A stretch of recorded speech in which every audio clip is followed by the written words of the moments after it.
Hello students, how are you all? I hope you all are fine and safe at your homes. Welcome to science class. Today we are going to learn remaining part of our chapter number 4 water. अब तक हमने जो पढ़ लिया था एक बार फिर से वो डिस्कस कर लेते हैं. वाटर हमें कहाँ फाइंड आउट होता है? इन द लेक्स और पॉन्ड्स, वेल्स. देन हमने पढ़ा था water is a solvent. Water क्या है? सॉल्वेंट है. मीन्स उसमें कोई भी चीज़ डिज़ोल्व हो सकती है. तो जो चीज़ें वाटर में डिज़ोल्व हो सकती है दैट आर सॉल्यूट. और वाटर क्या हो गया उसके लिए? सॉल्वेंट. जो डिज़ोल्व हो सकती है वो सॉल्यूबल और जो डिज़ोल्व नहीं हो सकती वो इनसॉल्यूबल. फिर इम्प्योरिटीज़ के बारे में पढ़ा था हमने. Impurities in water. तो इम्प्योरिटीज़ में जैसे कि वाटर जब आता है वो रेन वाटर जो है रॉक्स से फ्लो होके आता है, माउंटेन से फ्लो होके आता है, तो उसमें बहुत सारी इम्प्योरिटी आ जाती है जैसे कि सॉल्ट, मिनरल, केमिकल और सैंड, ये सारी चीज़ें. तो ये कैसी होती है? इनसॉल्युबल इम्प्योरिटीज़ होती है. सैंड, स्टोन, ये सारी चीज़ें. और सॉल्ट, मिनरल और केमिकल क्या हो जाता है? सॉल्युबल इम्प्योरिटीज़ उसमें डिज़ोल्व हो जाती है. सो जो इनसॉल्युबल इम्प्योरिटीज़ हैं उनको हम अलग कर सकते हैं वाटर से. तो सबसे पहले हमने प्रोसेस पढ़ा था सेडिमेंटेशन का. तो सेडिमेंटेशन में क्या हुआ था कि पानी को थोड़ी देर बिना टच किए रख दिया था. तो थोड़ी ही देर में उसे हमने नहीं हिलाया तो क्या हो गया? जो उसमें सैंड था वो नीचे बैठ गया था, नीचे लेवल के नीचे तरफ चले गया था. अब उसे हमने बिना ज़्यादा डिस्टर्ब किए दूसरे बीकर में उसी पानी को खाली कर लिया, वाटर को खाली कर लिया. तो वो क्या हो गया? डिकेंटेशन. देन हम आज पढ़ेंगे फिल्ट्रेशन के बारे में. तो ये हम एक एक्टिविटी से भी कर सकते हैं. Take a filter paper, fold it to make a cone out of it. उसे कोन के जैसे फोल्ड करना है. Fit it inside the funnel. Place the funnel over the mouth of a conical flask. Mix some sand in a glass bottle. Pour the sandy water into the funnel. What do you find? The water collected in the flask is clear. तो यहाँ पे flask से दिखा रखा है, पर ये activity आप नॉर्मली ग्लास से भी कर सकते हो. आप एक ग्लास में थोड़ा सा सैंड मिला के पानी में, और आप क्या करोगे? एक कॉटन क्लॉथ, अगर आपके पास फिल्टर पेपर नहीं है तो आप कॉटन क्लॉथ से उसे छान लोगे. तो क्या होगा कि जो दूसरे ग्लास में वाटर कलेक्ट होगा वो कैसा होगा? फिल्टर्ड होगा, साफ होगा.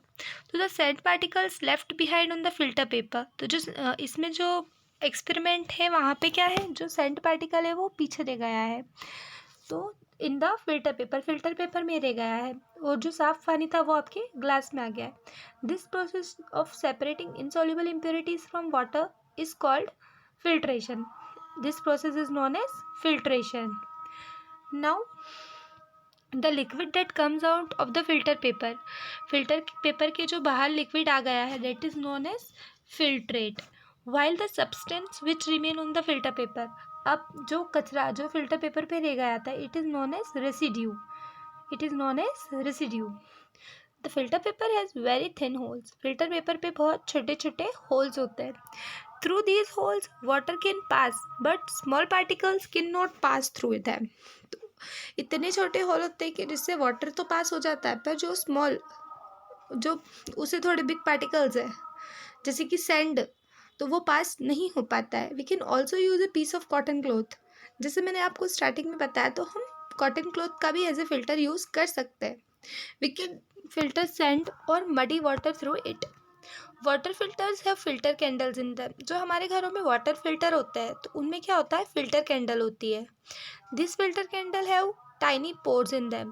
और उसमें छोटे छोटे टाइनी पोर्स होते हैं, होल्स होते हैं, which can filter out insoluble impurities in water. जिसकी वजह से जो इनसॉल्युबल इम्प्योरिटी है जैसे कि सैंड और जो वाटर में सॉल्युबल नहीं होता वो चीज़ें उसी पोर्स में जमा हो जाती है और साफ पानी हम पी लेते हैं. Then next one is removing of soluble impurities.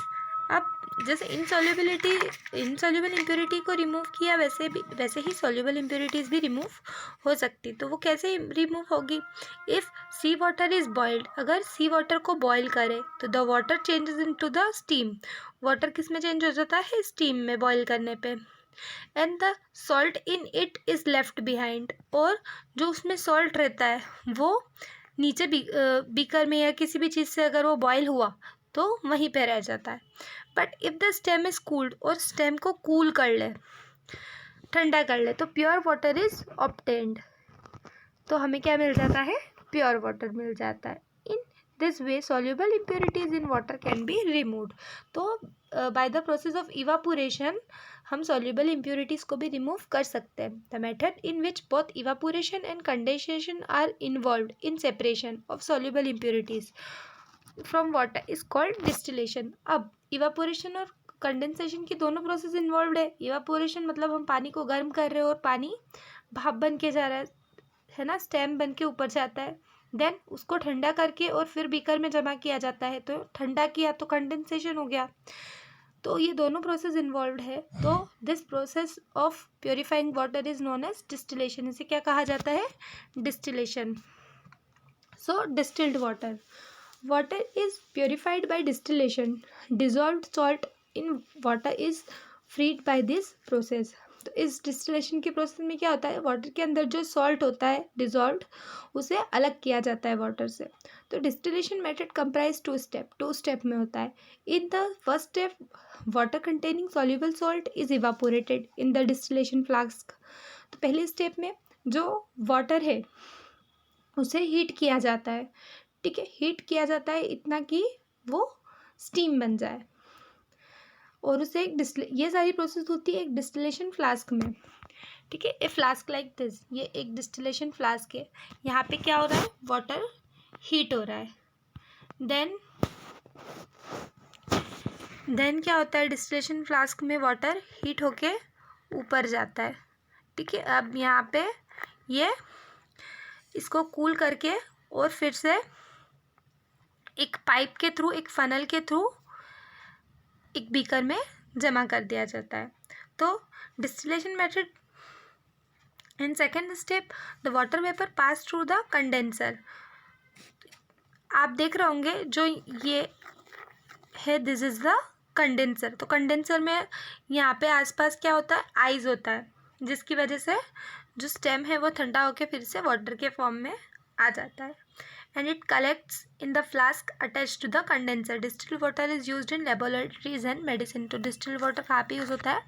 Laboratories में यूज़ होता है, मेडिकल लेबोरेटरीज में, एंड मेडिसिन में यूज़ होता है। And our next topic is drinking water. तो जो tap water we use at our homes, हम अपने घर में जो टैप वाटर, नल का पानी यूज़ करते हैं, तो वो भी एक लॉन्ग जर्नी से आता है, ठीक है, बहुत लंबी प्रोसेस से आता है। वो प्रोसेस क्या होती है? एट वाटर वर्क्स, जहाँ पे पानी की प्योरीफिकेशन की प्रोसेस होती है, वहाँ पे क्या होता है? Water is purified to make safe for drinking. तो वहाँ पे वाटर को प्योरीफाई करते हैं। तो सबसे पहले इसमें क्या करते हैं? सेडिमेंटेशन। सेडिमेंटेशन में the water is left to the stand in large tank so that the particle of the sand and mud settle off. बहुत टाइम तक पानी को वहाँ पे रखा जाता है, जिसकी वजह से क्या होगी, जो सैंड पार्टिकल्स और स्टोन, जो बड़े बड़े सॉल्युबल पार्टिकल्स होते हैं, इनसॉल्युबल पार्टिकल्स होते हैं, वो निकल जाए और जो नीचे बैठ जाए। देन क्या होता है? डिकेंटेशन।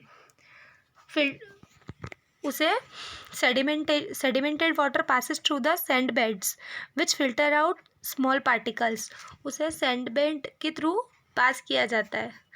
जैसे कि फिल्ट्रेशन वाली प्रोसेस में हमने पढ़ा था, फिल्ट्रेशन वाली प्रोसेस में हमने क्या पढ़ा था कि जो हमारे घर पे फिल्टर्स होते हैं उसमें एक कैंडल्स होती है ना, उसमें स्मॉल पोर्स होते हैं। बट यहाँ पे क्या होता है कि sedimented water passes through sand beds, छोटे छोटे सैंड बेड्स से पास होता है, जिसकी वजह से जो स्मॉल पार्टिकल जो बच गए थे वो उस सैंड बेड में रह जाते हैं, और जो क्लीन वाटर होता है वो नेक्स्ट टैंक में पास कर दिया जाता है ना। पहले पहले टैंक में क्या था, वाटर को बहुत देर के लिए रख दिया था, देन नेक्स्ट टैंक में आया था वो जब वो थोड़ा सा प्योर हो गया था। अब यहाँ पे सेंट बेड से पास करा के और उसे फिर से नेक्स्ट टैंक में ले जाया जाएगा। देन क्लोरीनेशन होता है। क्लोरीनेशन में क्या होता है, through the filtered water chlorine gas is bubbled, this kill the germs. अब फिल्टर्ड वाटर में क्लोरीन गैस को मिक्स किया जाता है जिसकी वजह से जर्म्स ख़त्म हो जाता है उसमें से।